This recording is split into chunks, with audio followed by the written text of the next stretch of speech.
Babai që interesohet për fëmijët. Dikush mund të thotë se kjo është detyrë e nënës. Por të mos harrojmë se nëna e ka të pamundur të interesohet dhe të ketë në kontroll gjithçka.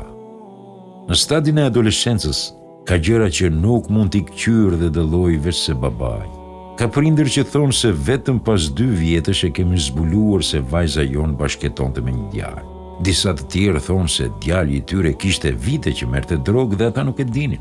Të bashketoj vajza me dikë dhe prindërit të mos e dinë, a nuk tingëllon e çuditshme kjo? Po ku është babai i saj? Ku është babai i djalit që merr lëndë narkotike? Si valle pas ka lënë kaq pas dore djalin e tij? Disa miq të mi treguan diçka të rëndë për djalin e tyre. Ata e kishin dërguar në Gjermani për studime. Vitin e parë, ai u tregoi se kishte kaluar me nota të mira. E njëjta gjë edhe për vitin e dytë, të tretë dhe të katërt. Prindrit të gëzuar i dërgonin para pa llogari pasi djali i tyre ishte i përkushtuar në mësim. Në fund, ata zbuluan se djali ishte akoma në vitin e parë. Mirë se djali u kishte hedhur, po ata vetë çfarë bënin? Si nuk e kishin ngritur qoftë edhe një herë telefonin dhe të flisnin me universitetin?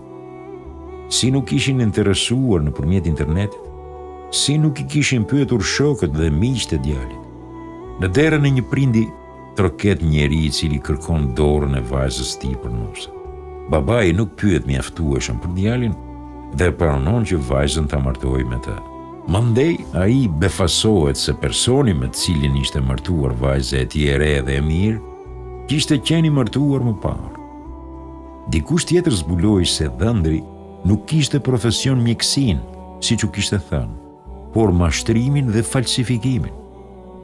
Babai që i ka në kontroll dhe përkujdeset për fëmijët e tij, nuk mund t'i mbyll syt në raste të tilla. Ai duhet pyes familjarët, komshinjt, miqt, kolegët dhe shoqërinë e djalit që ka kërkuar dorën e vajzës. Një babai i tillë di mirë me kë shoqërohet djali dhe vajza e tij. Një babai i tillë kupton djalin dhe vajzën me një shikim në sy.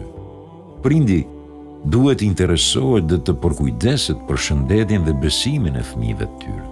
Tregon Abdullah ibn Abbas, kur profeti paqja qoftë mbi të hynte në dhomën e tezës sime. Meimunia, gruaja e profetit, paqja qoftë mbi të, dhe mua më kishte zënë gjumi e pyeste tezën. A është falur djaloshi?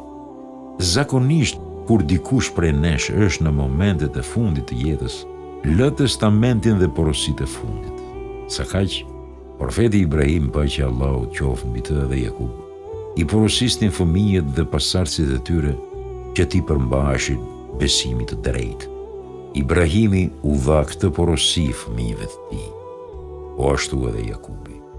O bijtë mi, padyshim Allahu ka zgjedhur për ju fenë e vërtet. Prandaj mos vdisni ndryshe veç se duke qenë musliman të nënshtruar ndaj atij.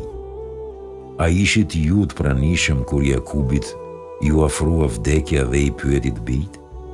Çfarë do të adhuroni pas meje?